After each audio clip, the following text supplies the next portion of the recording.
Alberta has finally done it. They stopped begging, stopped waiting, and officially signed a massive pipeline deal that Ottawa never wanted to see. This isn't just a small project or some vague promise for the future. No, this is a real steel-in-the-ground deal that's about to change the entire national energy conversation. While the federal government drags its feet, Alberta is building, and they are doing it without asking for anyone's permission. Think about it. Alberta has been robbed blind for decades, forced to hand over billions to Ottawa while getting next to nothing in return. Over $250 billion have been drained out of Alberta in just the past 10 years. That's money that could have gone to schools, hospitals, infrastructure, and real improvements for Albertans. Instead, it's been funneled into the black hole of federal politics, and now Alberta's finally saying enough is enough. This deal isn't some empty announcement designed to win headlines. It's a functioning pipeline with the capacity to move nearly 1 million barrels of oil every single day. Do you realize what that means? That's roughly 25% of Alberta's daily output. Barrels that would otherwise be trapped behind Ottawa's endless wall of regulations and delays. Alberta produces over 2 million barrels per day, more oil than many OPEC countries, and now a quarter of that production is guaranteed a pathway to international markets. And the details of this pipeline are just as bold as the decision itself. We're talking about a 42-inch wide oil highway stretching from the oil sands straight to the northwest coast of British Columbia. That's not a pipeline. That's an economic lifeline. The scale alone makes it one of the most ambitious infrastructure projects in Canadian history. And the best part, Alberta didn't sit around waiting for Ottawa's approval. They went straight to the private sector, straight to international players, and got it done. Let's not forget the history here. Keystone XL, canceled, Northern Gateway, dead on arrival. Billions of dollars in investments torched because Ottawa couldn't stop tripping over its own ideology. Alberta was left holding the bag, losing $17 billion annually just from cancellations and delays. And what did the feds do? Nothing, except churn out self-righteous Twitter posts about carbon footprints and meaningless consultations that never end. Ottawa has turned Canada's energy sector into a political punching bag. So Alberta made the obvious choice. Stop asking people who hate your success for permission. Danielle Smith even gave Ottawa a courtesy 6-month timer, get on board or stay out of the way. And let's be honest, we all know what Ottawa will choose. They'd rather virtue signal than actually help Canadians prosper. But this time, Alberta didn't wait for the inevitable no. They just started building, and here's where it gets even better. This pipeline isn't just about the United States. Alberta is plugging directly into international markets, Asia, Europe, anywhere that actually wants energy instead of endless debates. While Ottawa is still stuck in phase number 472 of public consultation, Alberta is signing contracts, pouring concrete, and setting itself up as an energy superpower. This is about economic independence. Alberta is done being Canada's cash cow, milked dry while being lectured to about equity and sustainability by politicians who couldn't survive a single winter without Alberta's energy. The federal government depends on Alberta's oil to keep the entire country afloat, and everyone knows it. Alberta's energy sector alone contributes more than $70 billion to Canada's GDP every single year. If Alberta went on strike tomorrow, Ottawa would be staring down a $20 billion annual shortfall overnight. That's the math. That's the reality. Alberta carries this country on its back, and what do they get in return? Nothing but roadblocks, lectures, and outright hostility from the same politicians who cash the checks Alberta sends. Enough is enough. This pipeline isn't just infrastructure, it's a declaration of independence. And let's talk about Indigenous equity. Because Alberta isn't playing the same cynical games Ottawa does. This isn't a token partnership, a staged photo op, or a meaningless press release. Alberta has carved out up to $3 billion in equity for Indigenous communities. That's real ownership, real profit sharing, and real decision-making power. These agreements were signed before construction even started, making Indigenous partners co-investors from day one. That's how you build something that lasts. For once, Indigenous communities aren't being bulldozed over. They're at the table, making real decisions with real financial stakes. It's not about symbolic gestures. It's about economic partnership and long-term prosperity. Danielle Smith shredded the old playbook and put power back into the hands of people who've been ignored for generations. And where is Ottawa in all of this? Silent. Because they know what's happening. They know this isn't just a tantrum. It's a wake-up call. Alberta has given them a choice. Get on board or get out of the way. And frankly, the train has already left the station. Alberta's move is not just a pipeline deal, it's a full-blown economic rebellion. They've stopped playing by Ottawa's rules because those rules were designed to keep Alberta down. Let's be clear. Ottawa's policies have been deliberately killing investment and driving capital straight out of Canada. Over $20 to $40 billion in potential investments have either been delayed indefinitely or flat out moved into the United States because the federal government simply refuses to create a stable legislative framework. Companies don't want to gamble billions on Ottawa's political theater. Alberta finally figured it out. If you cut Ottawa out of the equation, the money flows, the jobs come back, and things actually get built. And let's not downplay the sheer scope of what Alberta is building here. This isn't just a tube in the ground for oil. Alberta is laying down a full logistics corridor. Trucks, trains, shipping, even data cables. It's an entire continental network designed to function like a sovereign trade system. This is Alberta positioning itself as a trade nation in all but name. While the rest of Canada debates whether pipelines are emotionally inclusive enough, the numbers prove just how absurd Ottawa's stance has been. Every year, Alberta loses $17 billion because of cancelled projects and regulatory sabotage. That's $17 billion that could have gone into better schools, more hospital beds, modern roads, or tax relief for struggling families. Instead, that money vanishes into the fog of Ottawa's arrogance.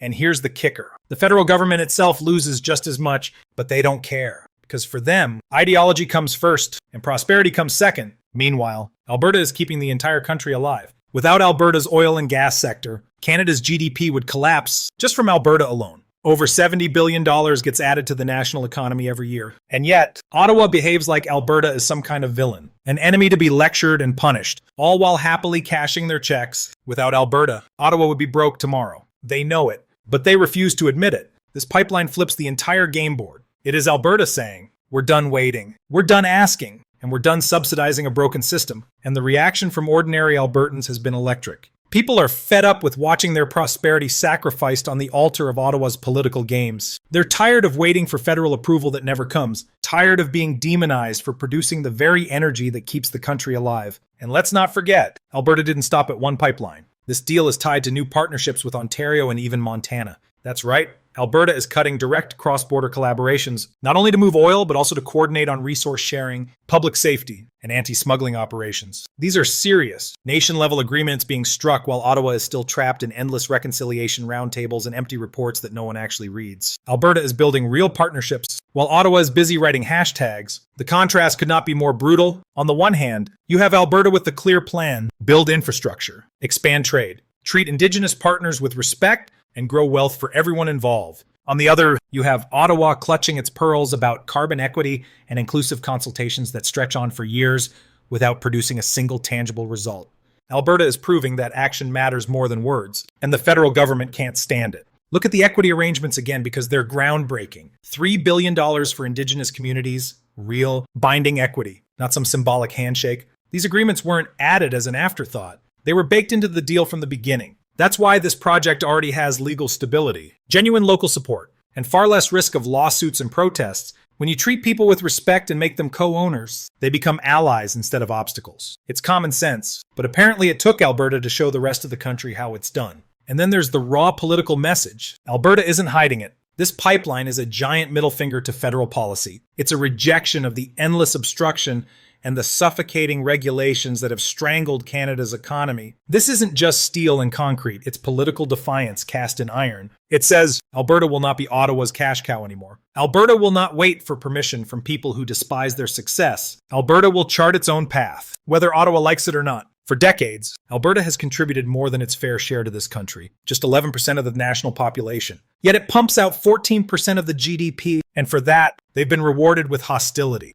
roadblocks, and $250 billion siphoned out of their economy over the past decade. That's not redistribution. That's robbery. Slow, methodical, calculated robbery. And Albertans are finally saying enough. This deal represents more than just energy independence. It's Alberta finally investing in itself, finally refusing to be treated as a second-class partner in Confederation. It's not about rebellion for the sake of rebellion. It's about survival. If no one is coming to help, you help yourself. That's the message behind this pipeline. And Ottawa knows it. That's why their reaction has been silence. No outrage, no celebration, nothing. Because they can't afford to admit the truth. Alberta's success exposes their failure. Every mile of steel, every barrel of oil that flows through this new corridor is proof that Ottawa's policies are broken, proof that Canada could have been a global energy superpower years ago if the federal government had simply gotten out of the way. But Ottawa never learns. They cling to their ideological fantasies while Alberta builds the future. And this time, Alberta isn't stopping. They've signed contracts, they've broken ground, they're turning valves, and they're not waiting for anyone else's permission.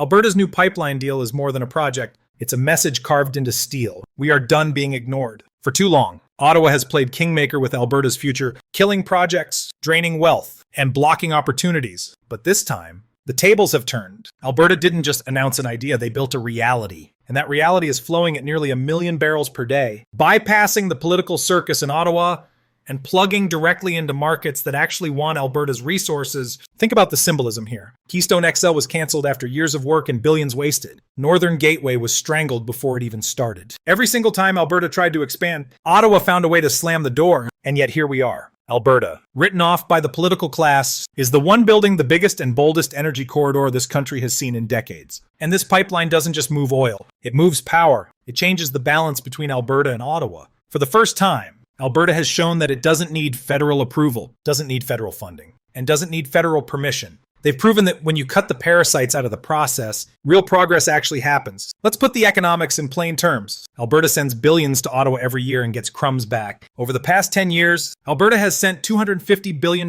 more to the federal government than it has received. That's not cost sharing. That's outright theft. And now, Alberta is saying, we're done financing a broken system. Instead of waiting for money to trickle back from Ottawa, Alberta is investing directly into its own prosperity, and the feds can't say a word. They're cornered. If they try to block this pipeline, they expose themselves as the enemies of Canadian prosperity that everyone already suspects them to be. If they support it, they admit that Alberta was right all along. That's why their reaction has been nothing but silence. Silence because they know they've been outplayed. Meanwhile, Indigenous communities are seeing something they've rarely seen before. Real partnership, not symbolic gestures, not staged photo ops, but actual seats at the table. $3 billion in equity is not charity, it's ownership. It's voting power. It's a direct financial stake in Alberta's future. For communities that were once bulldozed and ignored, this is a revolution. And it was Alberta, not Ottawa, that made it happen. That's why this project isn't just about oil. It's about rewriting the rules of how business is done in this country. Alberta showed that when you treat people with respect and give them a real stake, they become allies instead of obstacles. Lawsuits, protests, delays, those problems melt away when people are treated like partners instead of pawns. Danielle Smith didn't just build a pipeline,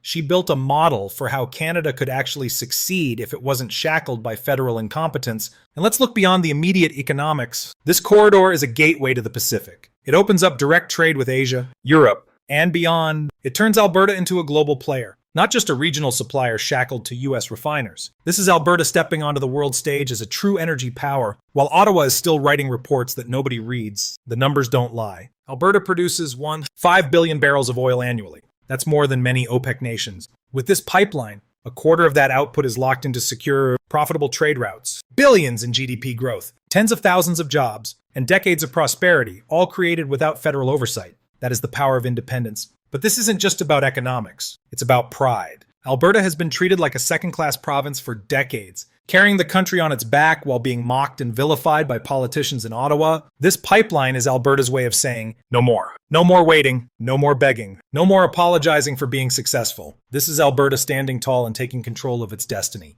And make no mistake, this isn't the end. This is the beginning. The pipeline is the foundation for a broader logistics network. Trains, trucks, ports, digital infrastructure. Alberta is building the skeleton of a trade nation, piece by piece. And every contract signed, every valve opened, every barrel shipped makes Alberta less dependent on Ottawa and more connected to the world. Ottawa can't stop it. They've already been left behind. Alberta gave them a 6-month warning, practically begged them to be part of this. And what did the feds do? Nothing. They sat on their hands, waiting for Alberta to fail. But Alberta didn't fail. Alberta succeeded without them. And that's the nightmare scenario for the federal elite, proof that Alberta doesn't need them anymore. So here's the bottom line. This isn't just steel in the dirt. This is political defiance, economic rebellion, and a declaration of independence all rolled into one. Alberta is no longer waiting for a broken federal system to recognize its value. Alberta is proving its value every single day by building, producing, and trading while Ottawa dithers. This pipeline is more than an energy corridor. It's a warning shot. A warning that the old game is over.